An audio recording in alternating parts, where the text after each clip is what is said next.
नमस्कार, जय माता दी। स्वागत है आपका अपने YouTube चैनल अनवी घर संसार में। आज हम माँ दुर्गा के 7वें रूप कालरात्रि के बारे में बात करते हैं। के 7वें दिन दुर्गा माँ के कालरात्रि रूप की पूजा की जाती है। यहाँ पर काल का अर्थ मृत्यु से है, जबकि रात्रि का अर्थ अंधकार अथवा अज्ञानता से है। अतः माँ कालरात्रि अंधकार की मृत्यु लाती हैं तथा अज्ञानता का नाश करती हैं।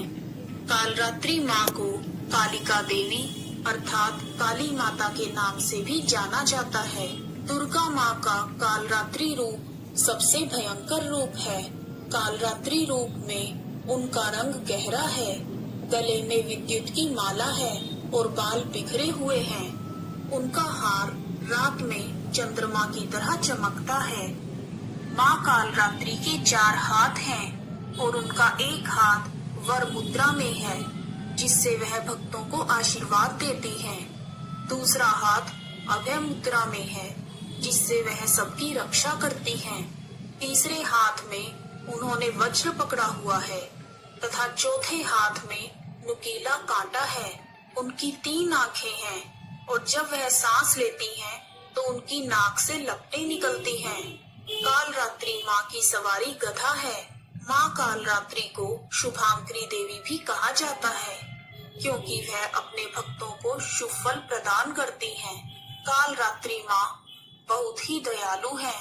वह अपने भक्तों की समस्त मनोकामनाओं को पूर्ण करती हैं। जिस व्यक्ति का अपने क्रोध पर वश ना हो, वह माँ कालरात्रि की पूजा करके अपने क्रोध पर विजय प्राप्त कर सकते हैं।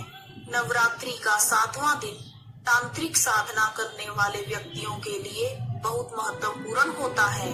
इस दिन तंत्र साधना करने वाले साधक आधी रात में देवी की तांत्रिक विधि से पूजा करते हैं। इस दिन माँ की आंखें खुलती हैं। कुंडलिनी जागरण के लिए जो साधक साधना में लगे होते हैं, वह महासप्तमी के दिन सहस्त्रसार चक्र का भेदन करते हैं। सहस्त्रसार चक्र सिर के शिखर पर स्थित होता है। इस चक्र में एक महत्वपूर्ण मेधा शक्ति है, जो मस्तिष्क की प्रक्रियाओं जैसे स्मरण शक्ति, एकाग्रता और बुद्धि को प्रभावित करती है। माँ कालरात्रि के इस भयंकर रूप के पीछे कुछ रोचक कहानियाँ हैं। आइए शुरू करते हैं। ओम ऐं ह्रीं क्लीं चामुंडाय विच्चय कालरात्रि देव्ये नमः।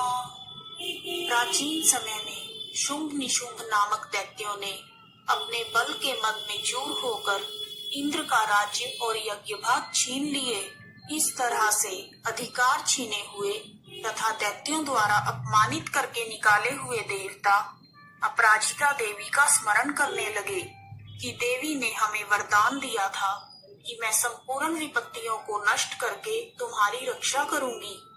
ऐसा विचार कर सब देवता हिमालय पर्वत पर चले गए और देवी भगवती की स्तुति करने लगे। जब देवता स्तुति कर रहे थे तो उसी समय पार्वती माँ गंगा में स्नान करने के लिए आई। तब उनके शरीर से प्रकट होकर शिव देवी बोली, शुंभ दैत्य के द्वारा स्वर्ग से निकाले हुए और निशुंभ से हारे हुए यह देवता मेरी ही स्तुति कर रहे हैं। तब पार्वती के शरीर से अंबिका निकली और पार्वती ने अंबिका को दैत्यों के संहार के लिए भेजा। युद्ध के मैदान में शुंभ और निशुंभ ने 2 राक्षसों चंड और मुंड को भेजा। अंबिका देवी ने चंड और मुंड से लड़ने के लिए काली देवी का निर्माण किया। तब काली माता ने चंड और मुंड दोनों राक्षसों को मार दिया और इस तरह उन्हें चामुंडा के रूप में जाना जाने लगा। चंड और मुंड के संहार के बाद शुंभ और निशुंभ ने रक्त बीज को भेजा। रक्त बीज एक अति पराक्रमी राक्षस था, जिसे ब्रह्मा जी से वरदान मिला हुआ था कि जैसे ही उसके रक्त की एक बूंद जमीन पर गिरेगी, वह बूंद एक बीज के रूप में काम करेगी, जिससे रक्त बीज जैसा पराक्रमी दानव पैदा हो जाएगा। युद्ध क्षेत्र में जब रक्त बीज का रक्त गिरते ही वहाँ पर बहुत सारे रक्त बीज उत्पन्न हो गए, जिससे देवताओं का भय और भी अधिक हो गया। देवताओं को अत्यंत भयभीत देखकर चंडिका ने काली से कहा, हे चामुंडे, अपने मुख को बड़ा करो। और रक्त बिंदुओं से उत्पन्न हुए महाअसुरों को तुम अपने मुख में भक्षण करो। इस प्रकार रक्त बिंदुओं द्वारा उत्पन्न हुए महादैत्यों का भक्षण करती हुई तुम रणभूमि में विचरण करो। इस प्रकार रक्त क्षीण होने से यह दैत्य नष्ट हो जाएगा। तुम्हारे भक्षण के कारण अन्य दैत्य प्रकट नहीं होंगे। चंडिका देवी ने काली माँ से ऐसा कहने के बाद रक्त बीज पर अपने त्रिशूल से प्रहार किया। रक्त बीज के शरीर से बहुत सा रक्त बहने लगा और उसके गिरने के साथ ही काली देवी ने उसे अपने मुख में ले लिया। काली माँ के मुख में उस रक्त से जो असुर उत्पन्न हुए उनको माँ ने भक्षण कर लिया और रक्त को पीती गई। उसके बाद देवी ने रक्त बीज को वज्र, बाण, खड्ग आदि से मार डाला। माँ कालरात्रि आदि शक्ति का ही एक रूप है जो दुष्टों का नाश करती है और क्रूरता को समाप्त कर देती है। वह अपने भक्तों के प्रति अत्यंत दयालु है और उनके जीवन से अंधकार को दूर करती है। आइए अब जानते हैं कालरात्रि माँ की पूजा विधि। नवरात्रि के 7वें दिन स्नान आदि से निवृत्त होकर माँ कालरात्रि का ध्यान करें। उसके पश्चात माता को पूरी श्रद्धा के साथ अक्षत, धूप, गंध, पुष्प और गुड़ का नैवेद्य चढ़ाएं। माँ कालरात्रि को रात की रानी का पुष्प अत्यंत प्रिय है। यदि संभव हो तो माँ को रात की रानी का पुष्प अर्पित करें।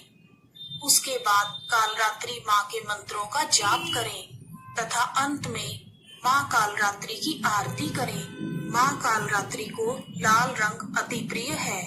यदि संभव हो तो महासप्तमी के दिन लाल रंग के वस्त्र पहनकर पूजा करें। ऐसा करने से माँ कालरात्रि प्रसन्न हो जाती है और सभी विपदाओं का नाश कर देती है। माँ कालरात्रि की प्रार्थना। धन्यवाद। अगर आपको हमारी यह जानकारी पसंद आई है तो कृपया चैनल को लाइक, शेयर और सब्सक्राइब कीजिए।